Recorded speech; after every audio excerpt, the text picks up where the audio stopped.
Primera de Samuel capítulo 6. Los filisteos devuelven el arca. Así que el arca del Señor permaneció en territorio filisteo por un total de 7 meses. Entonces los filisteos mandaron llamar a sus sacerdotes y adivinos y les preguntaron: ¿qué debemos hacer con el arca del Señor? Díganos cómo devolverla a su propio país. Devuelvan el arca del Dios de Israel junto con un regalo, les dijeron. Envíen una ofrenda por la culpa para que la plaga se detenga. Entonces, si se sanan, sabrán que fue la mano de Dios la que causó esta plaga. ¿Qué clase de ofrenda por la culpa debemos enviar?, preguntaron. Entonces les respondieron: ya que la plaga los hirió a ustedes y a sus 5 gobernantes, elaboren 5 tumores de oro y 5 ratas de oro como los que asolaron la tierra. Hagan estas cosas para demostrar su respeto al Dios de Israel. Tal vez entonces Él deje de afligirlos a ustedes, a sus dioses y a su tierra. No sean tercos y rebeldes como lo fueron Faraón y los egipcios. Cuando Dios terminó con ellos, estaban deseosos de dejar ir a Israel. Así que construyan una carreta nueva y busquen 2 vacas que acaben de tener cría. Asegúrense de que las vacas nunca hayan llevado yugo. Engánchen-las a la carreta, pero encierren sus becerros en un corral. Pongan el arca del Señor en la carreta y junto a ella coloquen un cofre con las ratas de oro y los tumores de oro que estarán enviando como ofrenda por la culpa. Después dejen que las vacas vayan por donde quieran. Si cruzan la frontera de nuestra tierra y van hacia Bet-Semes, sabremos que fue el Señor quien trajo este terrible desastre sobre nosotros.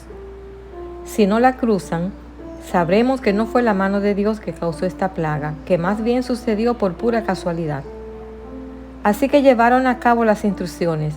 Engancharon 2 vacas a la carreta y encerraron sus crías en un corral. Luego pusieron el arca del Señor en la carreta junto con el cofre que contenía los tumores y las ratas de oro. Y efectivamente las vacas, sin desviarse a ningún lado, siguieron directo por el camino hacia Bet-Semes. Mugiendo por todo el camino, los gobernantes filisteos las siguieron hasta los límites de Bet-Semes. Ahora bien, los habitantes de Bet-Semes estaban cosechando trigo en el valle, y cuando vieron el arca se llenaron de alegría.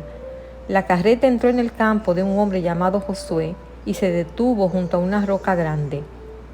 Entonces la gente hizo pedazos la carreta de madera para leña, mató a las 2 vacas y las sacrificó al Señor como ofrenda quemada.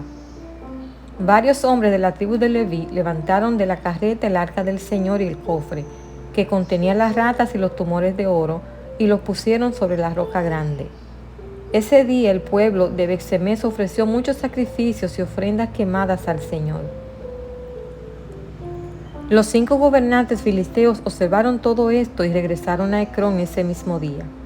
Los 5 tumores de oro enviados por los filisteos al Señor como ofrenda por la culpa eran regalos de los gobernantes de Asdod, Gaza, Ascalón, Gat y Ecrón. Las 5 ratas de oro representaban las 5 ciudades filisteas junto con sus aldeas vecinas, que eran controladas por los 5 gobernantes. La gran roca de Bet-Semes, donde colocaron el arca del Señor, todavía está en el campo de Josué como un testimonio de lo que sucedió allí. Pero el Señor mató a 70 hombres de Bet-Semes porque miraron dentro del arca del Señor, y el pueblo hizo gran duelo por lo que el Señor había hecho. ¿Quién puede estar en la presencia del Señor, este Dios santo?, clamaron. ¿A dónde podremos enviar el arca desde aquí? Así que enviaron mensajeros a la gente de Kiriat Jearim y le dijeron: los filisteos han devuelto el arca del Señor, vengan y llévensela.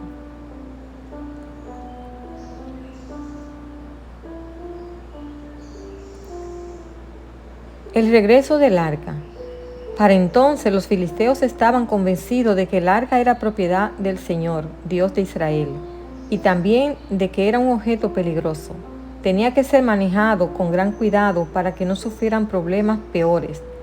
Así que naturalmente se valieron de sus propios expertos religiosos para que les aconsejaran cómo devolver el arca sin correr ningún peligro. Sus consejeros tenían que contestar 2 distintas preguntas: ¿dónde exactamente en Israel debía ser enviada el arca y cómo debían hacerlo? La respuesta detallada de ellos nos da una interesante panorama de las ideas religiosas de la época. Primero, se requería una ofrenda por la culpa como una confesión de que habían hecho lo malo. Segundo, debían pagar una compensación en oro. Tercero, el transporte provisto para el arca no debía ser conducido o guiado, sino que su rumbo debía dejarse en manos de los dioses.